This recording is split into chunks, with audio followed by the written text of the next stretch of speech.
When it comes to persistent Earth mysteries, a continuing revelation for me are the insights from many of you who have served in military or intelligence work since World War II and reach out, still confidentially, to let me know your firsthand knowledge that other intelligences and their advanced technologies do interact with Earth now and have for centuries. One recent contact, who asked me to call him simply John Smith, is now 74 years old. Back in 1968 to 1969, during the Vietnam War, he was assigned to a U.S. Air Force military installation in Alaska that was constructed only 3 years after the crash of a flying disc made the front page of the Roswell Daily Record on July 8, 1947. The United States Army Air Force was officially separated into two separate military branches on September 18, 1947. And by 1951, construction had begun near Fairbanks, Alaska, that included the creation of this top-secret command post 60 feet underground. The place was called the Headquarters 744th Aircraft Control and Warning Squadron, Murphy Dome Air Force Station, Alaska. Murphy Dome is a 2,930-foot-tall mountain 20 miles northwest of Fairbanks, Alaska, and from 1959 to 1971, the Murphy Dome Air Force Station was a Nike missile defense system in the Fairbanks defense area. Murphy Dome has one remaining facility, a long-range radar station. The purpose is to detect military air threats from afar so that they might be intercepted.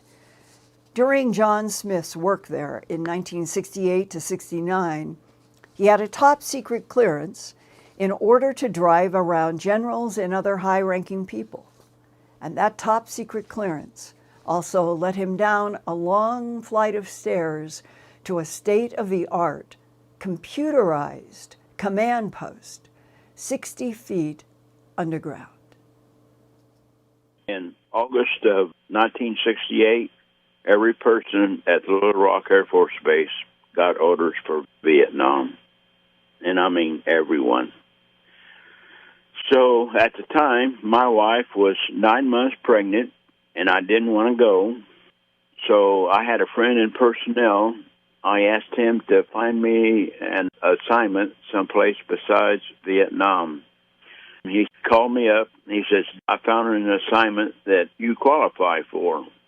So I went up and talked to him. He says, this assignment is a top-secret base or installation in Alaska. And he says, you can get this if you want it. And I said, sure, that'd be great. He says, well, there's a bad side to this. You have to leave in 2 weeks. So I went ahead and took it. I went home for 2 weeks in Taylorville, and then I got shipped out to Alaska. To Murphy Dome, Alaska, right? Right.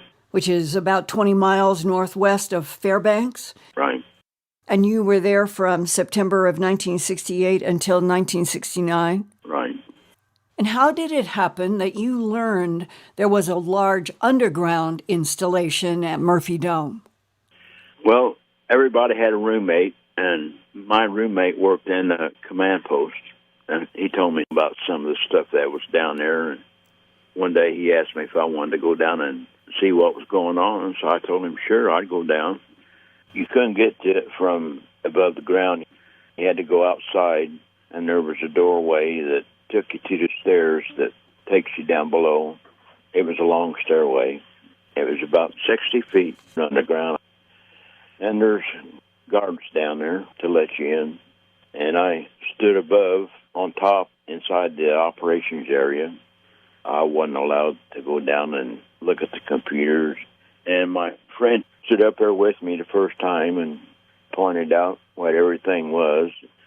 The main reason we were there in Alaska was to monitor Russia and see what they were doing, because I understand they were only about 250 miles northeast of where we were.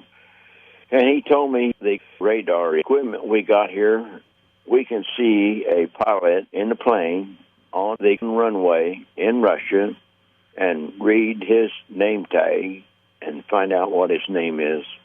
The equipment we had up there, he said, was that good. That was kind of mind-boggling back in 1968, because they had some really nice computers and monitors. And at that time, the public had no idea what a monitor was or a computer or what they did, but there was a lot of stuff up there. Right now, the government is probably still 20 years ahead of what the public knows about. Right. How many computers were you looking at 60 feet down? There was about 3 rows of tables. I'm guessing there was probably 24, 25 of them.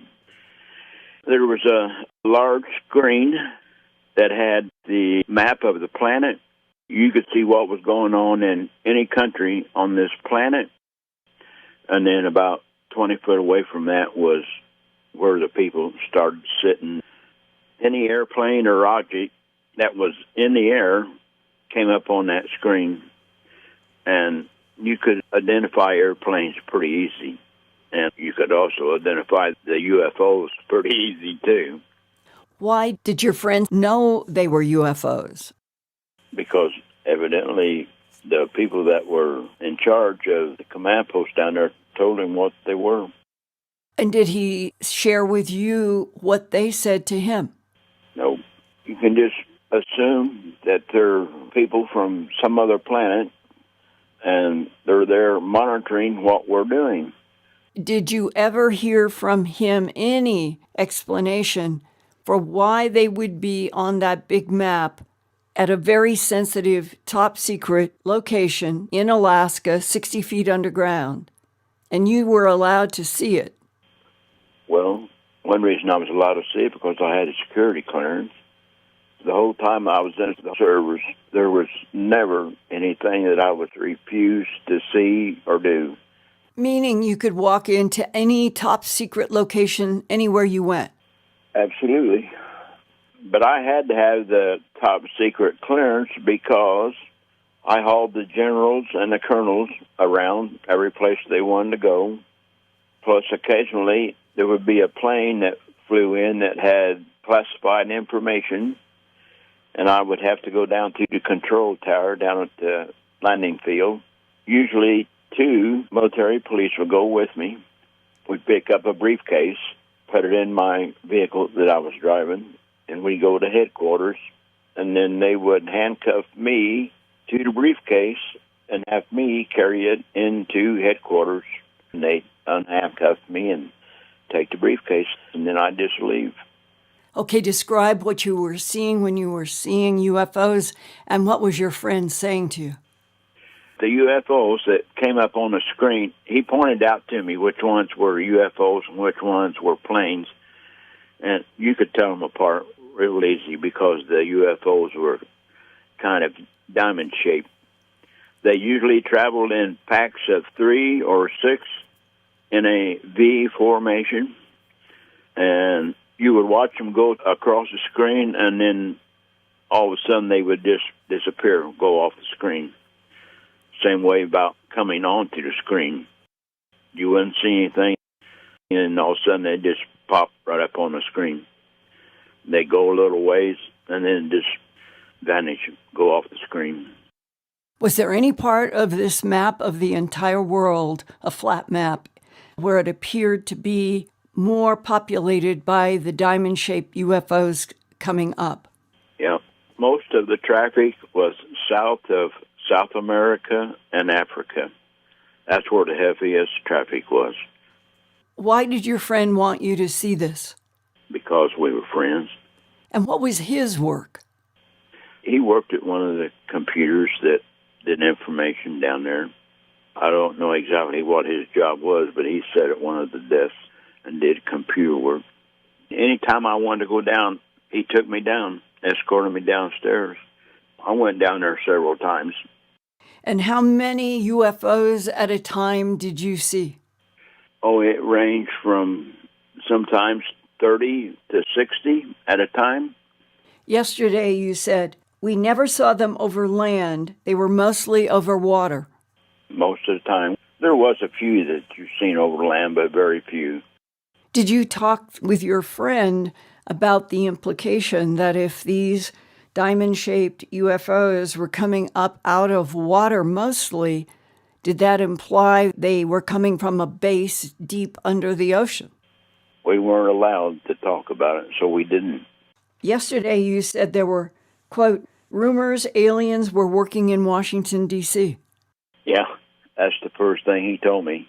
Because when we went down there and he showed me the flying saucers on the screen and kind of poked me and he says, oh, yeah, and by the way, the rumor is that there is aliens working in Washington.